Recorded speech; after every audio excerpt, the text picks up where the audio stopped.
from WaterEquity, Alain-Olivier Desbois from Oneka, and Daniel Zimmer from Climate KYC. Please take a seat.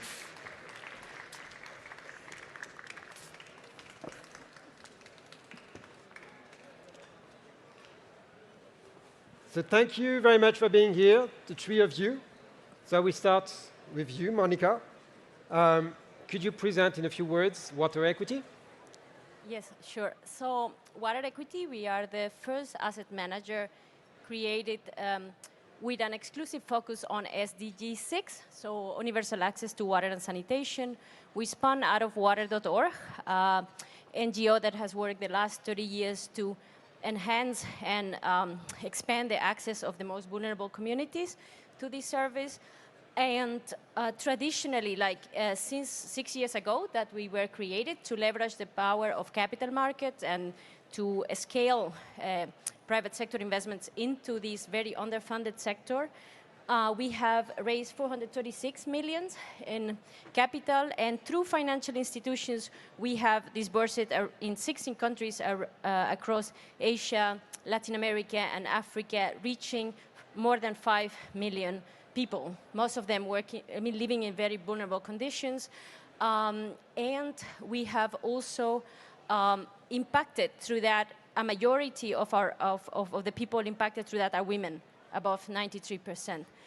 But now we have seen, as Kelsey was just explaining, the climate crisis is a water crisis, and therefore is impacting even those people who we already managed to connect, right? And in that way, for that reason, we have expanded and rethought our impact framework to expand from a focus on access to water and sanitation to include mitigating water scarcity and impacting water quality of freshwater ecosystems. And that's where we're kind of expanding into these investments in growth companies and projects that will deliver a resilient and reliable service to all those communities. Thank you. Thank you very much. So we're going to our next speaker.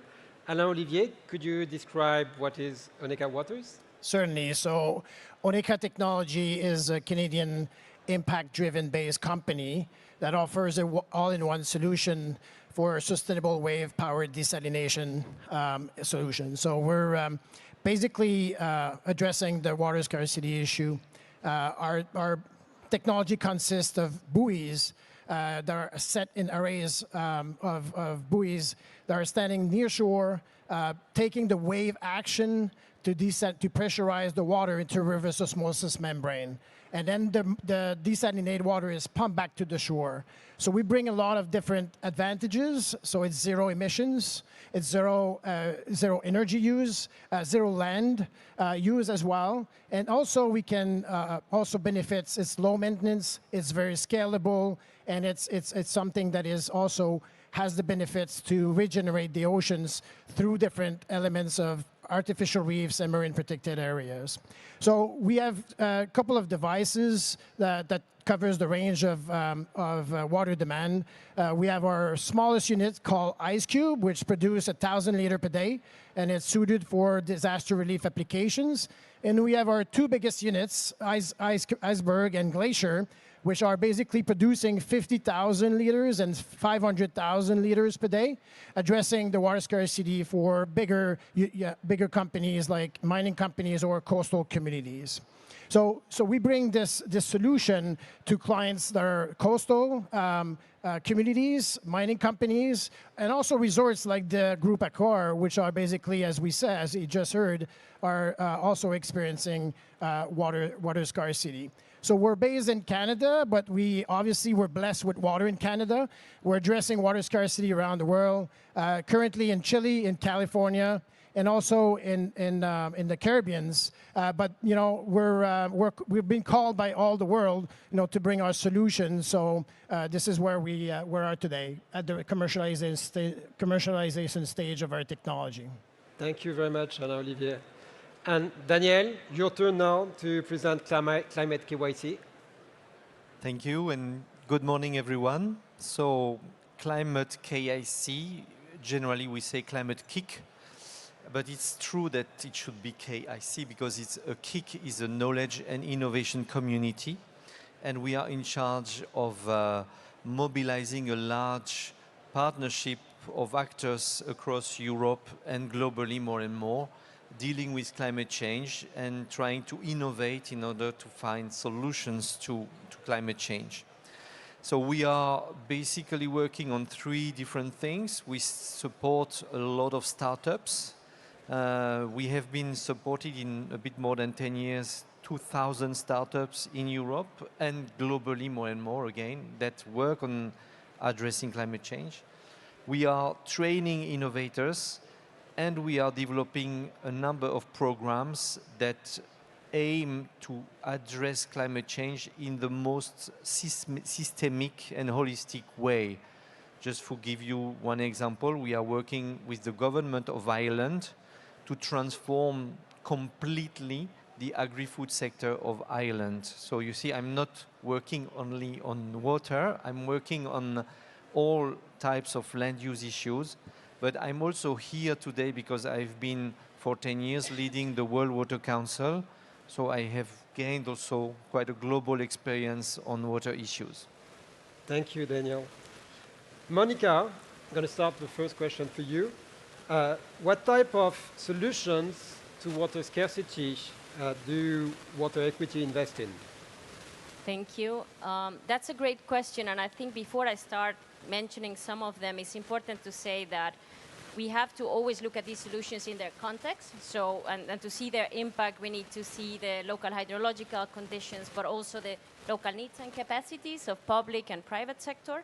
But with that said, so we are looking at very promising solutions at 2 sides, right? The demand management, like the reduction on non-revenue water, and for those who are not in the water sector, that's basically water we take from the freshwater sources, groundwater or surface water, and then we pump through our system. We spend energy doing that, but we lose it, right? And that can be as much as 70% in some cities in Nigeria, up to maybe in the Netherlands we have 6%. So there is a lot to be won there, right?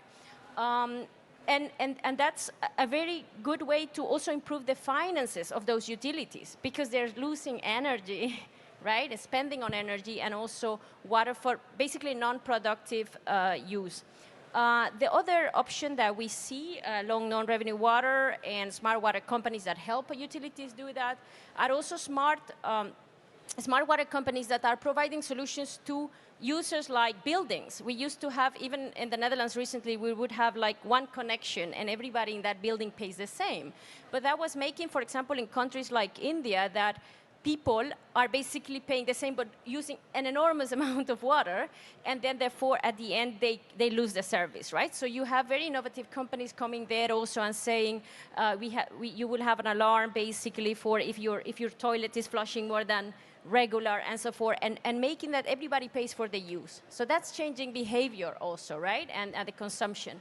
The third on that way also is like simply more water efficient technologies, which could be at house level, like there are those taps, right, that make you use much less water to wash your hands, but also on industrial level. Now, on the supply side, we basically looking all kind of alternative sources of water than to make that demand on our freshwater resources.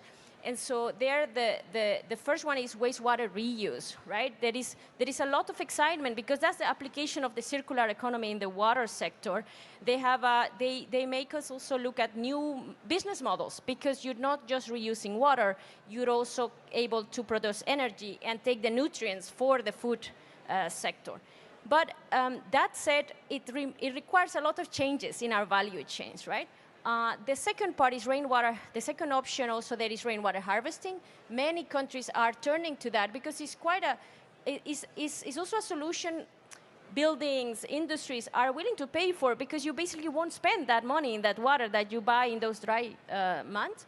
And can reuse it, but also recover aquifers with that. And the last one, but it's also very important, is desalination. And that we see more important maybe for the centralized systems in remote areas. And the good news is, as you will hear much more from Oneka Technologies, is that we have them now more and more powered by renewable sources, solar or wave and so forth. So, but like I said, it's really looking, we're trying to look at the whole watershed and what's there of the highest potential. Thank you. Thank you. And Alain-Olivier, so Monica just listed desalination as the last possibility, last resort. Could you explain why, so far, desalinated water is something that people don't like that much? Yeah, it's a good question. And this is where, when we compare ourselves to conventional desalination, which is basically turning fuel into water, this is one of the big issues. It's basically the energy intensity that effectively has to convert that. So when you think about this, converting fuel into water, it doesn't make sense. You just create even more CO2 emissions, and you just exacerbate climate change and water scarcity. So to one end, this is one of the big elements. So our solution doesn't emit any CO2 emissions. It's fully renewable, and we don't need energy. We don't need, we just take the waves, basically, to power the system and desalinate the water fully. So we're getting rid of that big component, which is basically responsible for 50 or 60% of the cost of desalinated water. So this is what population and communities and industries are now doing, converting to conventional desal, because our solution is just becoming to the marketplace. So when you think today, 1% of desalination is meeting the demand of water, which is a big element, but it contributes to 0.5% of the CO2 emission. So we can continue that way. If you project this industry with a growth of 10 to 12% per annum, this industry will emit twice the amount of CO2 than the aviation industry in 2050. So it doesn't make sense. So if we want to decarbonize our economy, we need to think totally different. So there's an alternative like solar and wind-powered desalination plants, which basically address that problem of CO2 emissions, but you're still left with infrastructure. You need the electrical component, equipments, and also the land footprint. The other big issue with conventional desal, which is another element that restrict people from adopting it, is the pollution. So the brine discharge in the marine ecosystem. So again, solar desal and wind desal doesn't prevent that as well, but we can, because our solution is designed in the way that our buoys are basically standing near shore, about 1 or 2 kilometers away from the shore. So our brine is much more responsible. So when you look at conventional desalination, 100 to 150% more saltier water is rejected in the ocean, which is basically impact ecosystems. Our brine is more like 30 to 50%. But the fact that we're offshore and many outfalls with different buoys, we cannot detect the difference in salinity 2 meters away from the buoy. So we're now measuring these impacts to make sure that from our baseline and our performance, we can claim these elements, that is performance. And I guess these are the two main elements that we differentiate ourselves. But beyond that, because our system could also is actually could with our anchors at the bottom of the sea. So our buoys are anchored with at the bottom of the sea with anchors. They can act as artificial reefs, and the arrays of our buoys can now become part of a concept of marine protected area. So we now can think of working with communities in having these biodiversity protection, and even to the point of our device, are standing there for 15, 20 years, is a powerful tool to collect data. And one of the big gaps that exists in this ecosystem of better understanding the relationship between water and ocean is the data gap. So then we can enable all these elements and really differentiate ourselves between conventional desal. And so we just need to communicate what we're doing. I guess this is the point of being able to have the measure, the impacts, and the communication skills, and the system change approach. We're going to come back to really leverage our solution in the marketplace. Thank you very much. Daniel? Please. Daniel, we heard a number of solutions. So Monica shared a number of solutions on all sides of the supply chain. We had Charlene also mentioning the nature-based solutions. So you wrote a book on water. Could you share your views on what are the solutions that make sense and what are the solutions that could be explored further? Thank you. I just finished a book where I've been thinking a lot about water solutions. And I came up with a sort of review of all the different solutions, and I could group them in 4 main categories. And I will try to explain you the logic of what I call the solution framework that I would like us to implement to deal with the climate issues we are facing. The first of these solutions, or this group of solutions, is labeled efficiency solutions. So how do we improve the efficiency in the way we utilize our water? So this is easy to understand if you save water, if you avoid leaks in the pipe systems, but also if you reduce food waste. So Sebastian from Accor explained this. You have an impact on the efficiency of your water usage. And so you can have more for the same amount of water. This is also the engineering approach in which humanity has been very successful in the 20th century. It's not only approach in terms of simply efficiency, but also cost efficiency. How do we optimize basically our systems? The problem with this approach, which is a good one, I don't want to criticize it, but we have observed a number of side effects which we did not anticipate, which one of them is well known as the rebound effect. The rebound effect is if I increase the efficiency of the utilization of something, I will have more money, I will have more, and then I will tend to focus my attention to other possibilities. A very well-known rebound effect is with the cars. The motors of the cars are being more efficient, and the result is that we are getting bigger and bigger cars, and at the end the amount of fuel that is used by the different cars is not changing. So the second pillar is really sufficiency. And here what is very important to understand is that if sufficiency is not just something where you need to restrict yourself. It's always you need to think at the same time efficiency and sufficiency, because each time you gain efficiency, the tendency will be to discover new possibilities to use energy, water, money. And so the two are a bit, for me, the two faces of the same coin, and you always need to think of them at the same time. So, of course, sufficiency for us would be maybe take less bath and more showers, but it can be also reduce the number of chips in our cars, because we know that producing chips uses a lot of water. And in fact, we know that we are using at the moment 100 on average of these chips per car. And the prediction is that 200 of these chips would be used in 2-3 years from now. So we see there are a lot of these phenomena. They are not only our own responsibility, but responsibilities of the whole production and consumption system in which we are. And the third pillar is, I mean, it's a bit like what Charlène explained before. It's resilience. We need to start thinking much more into long-term, not just immediate efficiency. We have seen during the COVID that by focusing on efficiency, we had simplified our supply chains, and we become very vulnerable in case of any disaster, of any problem.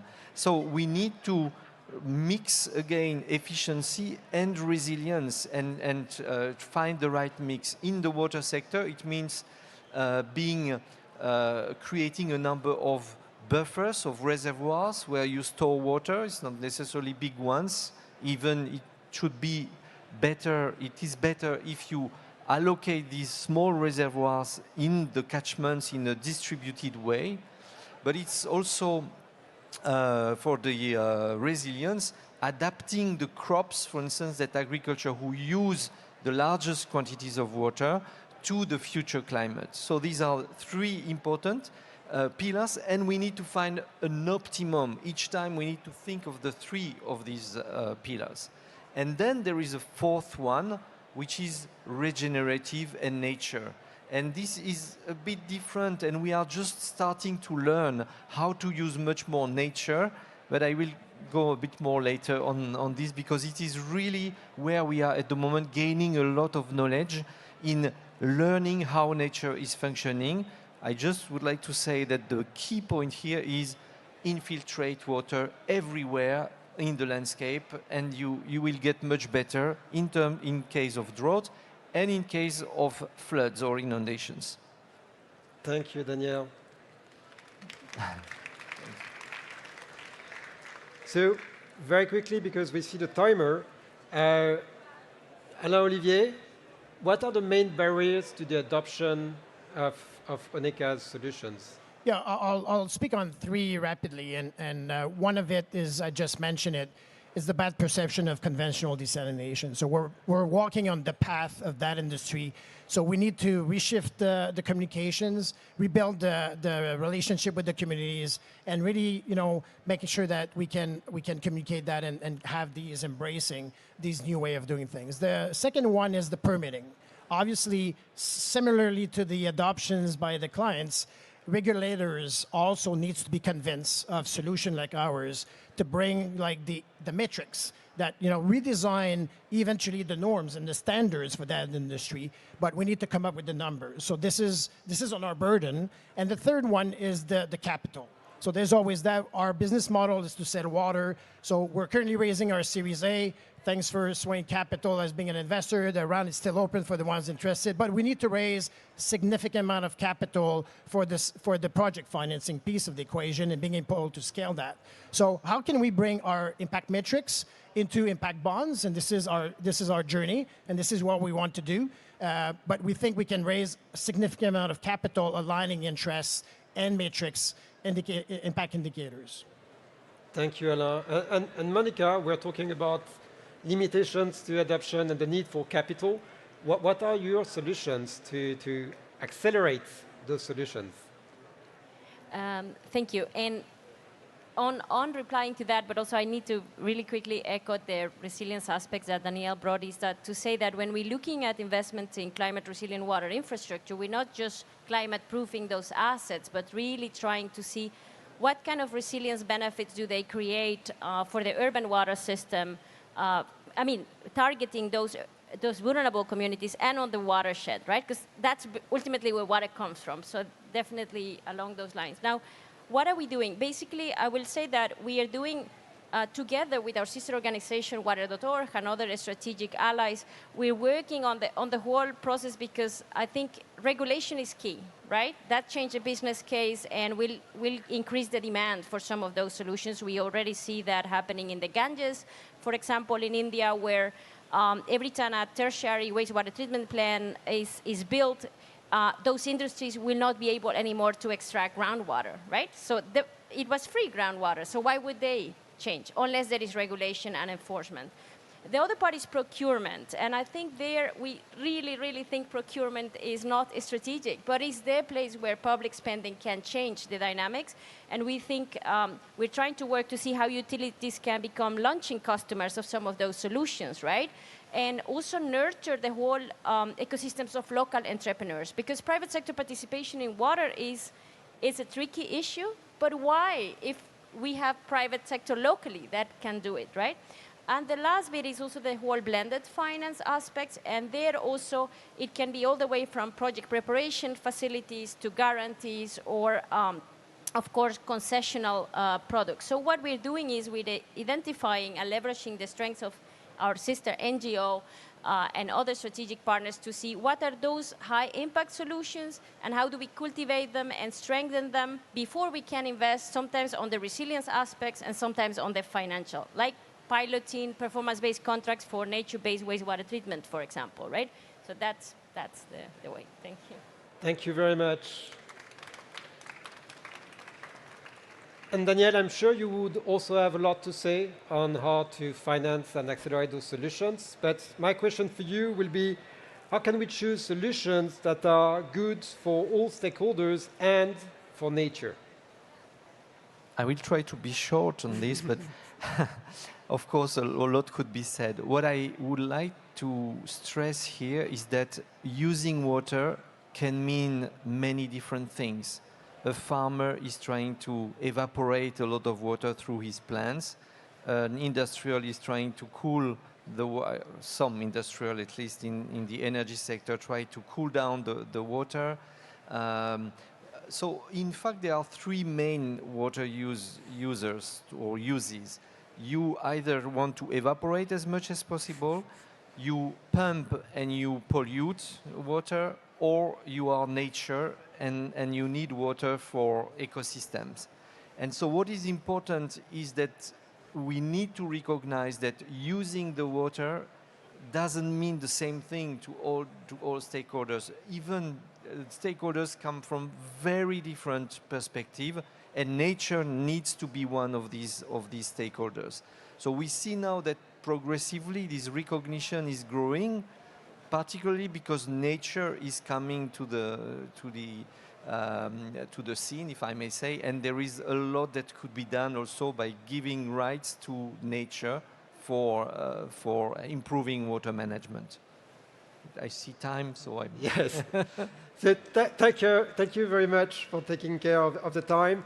And it's very good that we conclude like this, because we started with Dr. Kelsey Leonard talking about legal personhoods of bodies of water, and we conclude also with this, saying that we need also to take decisions taking into account all those bodies of water as if they were persons and as if we need to take them as stakeholders. But we need also more collaborations and system change approach.